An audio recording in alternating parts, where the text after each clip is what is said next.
Tracking, alerting, protecting. This is WKYT News at 5:30. It's a pattern straight out of the heart of January. The problem is it's only November. We'll let you know if we see any improvement in that forecast just ahead. Good day to work. It's cold, but you got to keep going. Cold or not, work must go on for some. We'll show you how these people working outside are trying to keep warm. And if you're looking to stay warm indoors without breaking the bank, we'll have some tips for you to stay warm on a budget coming up. WKYT News at 5:30 starts now. Don't be fooled by today's sunshine. This Arctic cold isn't going anywhere. We are in for another day of some really low extreme temperatures tomorrow. And the snow is sticking around, as you would imagine. Check out Commonwealth Stadium from Officer Don and Sky First. You can see the snow covering the field right now. Chief Meteorologist Chris Bailey's here with the first look at a frigid forecast. Guys, that is so impressive to see snow still on the ground here in November. It's a testament to just how frigid this Arctic air really is. Normally, November snows, it comes and goes in a matter of hours. But look at our live sky cams. Look at the snow in Georgetown. Look at the snow in Frankfort and Lexington. Richmond, not so much. That was about the dividing line between some decent accumulations to the north and not so much to the south of that. Feels like it is 8 degrees right now into Lexington, 6 in Covington. Teens across the rest of the area. Those are the numbers to be dressing for. And if you're out this evening, it's a quick drop into the mid-teens by the time we roll toward 11 o'clock this evening. So from 18 to 16 into that 14, 15 degree range. And by the way, the record low for tomorrow morning is 14 degrees. We may be close to that right at midnight tonight. Then some clouds begin to increase as we track a weak area of low pressure. That's a clipper that is diving out of the Dakotas toward the Bluegrass State. That'll give us a touch of flurries tomorrow night, and it reinforces that shot of Arctic air that is in place into Thursday and Friday. Wet changes for the weekend, though, guys. But we head toward Turkey Week, your Thanksgiving week. I've got more cold showing up in the 7-day forecast. That's in about 15 minutes. Thank you, Chris. And as he just showed us, it's freezing out there. But regardless of the conditions, many people have been out all day working in the cold. WKYT's Phil Pendleton shows us how people are coping with the cold in southern Kentucky. It's our top story at 5:30. Driving through Somerset today, I must tell you that I really struggled to find a lot of people outdoors. It was very easy to find people running from here to there, going from the car into a business. Not many people working outdoors. In fact, many of the businesses that even operate on colder days, like car washes, are closed today. But chances are, if you work in construction, the job goes on. Jonathan Eldridge started his day working at the new Somerset Energy Center around 7 o'clock. He was cold, but thankful at the same time. Good day to work. It's cold, but you got to keep going. He describes himself as a jack of all trades. And today, job number one is just staying warm. Yeah, we got a lot of clothes on. It's all about putting on the layers. Well, 1, 2, 3, 4. It was frigid when he started, and at closing time around 3:30, mercury struggled to get much higher. Well, the sun's shining, so it helps a lot. It was 19, I think, this morning when we started. But he's not complaining. Yes, sir. Got to make them grocery bills. The good news is it's been a trouble-free day for emergency services. I talked with the local 911 center. They said they've received no phone calls at all from anyone needing help because of the cold weather. In Pulaski County, Phil Pendleton, WKYT. Workers also tell us the key to staying warm is just to keep moving. With such cold temperatures this early, heating bills are going to be rising fast. There are some things, though, that you can do to try and make your bills a bit more manageable. Rather than manually adjusting the temperature of your home, a programmable thermostat can save up to 12% on your Kentucky utilities bill each month. According to KU, to save money on energy use, turn the thermostat down to about 2 degrees from where you normally set it. That could save you about $45 a year. Another useful thing you can do, sign up for a budget payment plan.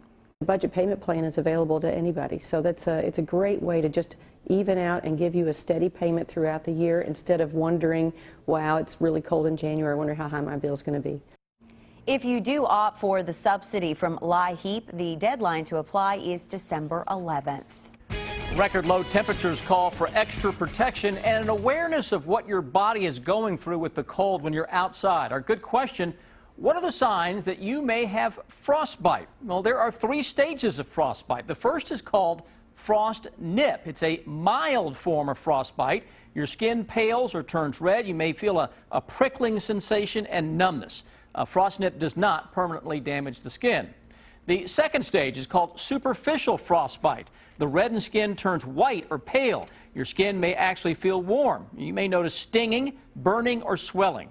And severe frostbite affects all layers of the skin, even the tissue below. You may lose all feeling in the affected area. Joints and muscles may stop working. Large blisters form after rewarming within about 24 to 48 hours, and the area turns black and hard as the tissue dies. We don't want any part of that. If you have a good question, go to WKYT.com. Interstate 64 has reopened this afternoon following a crash involving a cattle truck. Our county-by-county coverage at 5:30 begins in Franklin County. It happened around 5:30 this morning in the westbound lanes near Frankfort. The sheriff says the driver fell asleep, ran off the roadway, and hit an embankment. The driver and his passenger were okay, but some of the cattle got loose. Trying to keep the guys warm and dry and you know, chasing cattle. We've had a cattle chase a fireman up side of a hill. He charged one of the firefighters. Of the 110 cows on board, 26 of them were killed. In Laurel County, deputies are asking for help in trying to find a woman accused of trying to pass a counterfeit $50 bill. We're told this woman supposedly tried to pass that bill at Ape Yard Market off Kentucky 490 on Monday just after noon. The clerk figured out it was a fake, and the woman left the store with the bill. Surveillance video shows the woman leaving the store in a red pickup truck pulling a trailer. Lexington's Director of Traffic and Engineering says on an average day, there will be about 70,000 cars on Nicholasville Road near the mall and about 45,000 near Hamburg. We all know in the coming weeks those numbers will go up due to Black Friday. WKYT's Mike Linden has the story of how the Department of Traffic and Engineering plans to make your holiday shopping drive hopefully a smoother one. This is what you would normally see on a weekday on Nicholasville Road near Fayette Mall. Lots of traffic. But as Black Friday creeps upon us, traffic here as well as the Hamburg area will be significantly heavier. Ooh, Black Friday traffic is kind of like pandemonium out here. Oh, it's been crazy. It's very hard to find parking spaces. It's been chaotic. Dowell Hoskins Squire will experience her first Black Friday as the director of Lexington's Traffic and Engineering. Next week, Hoskins says they will have new traffic timing plans in advance of Black Friday.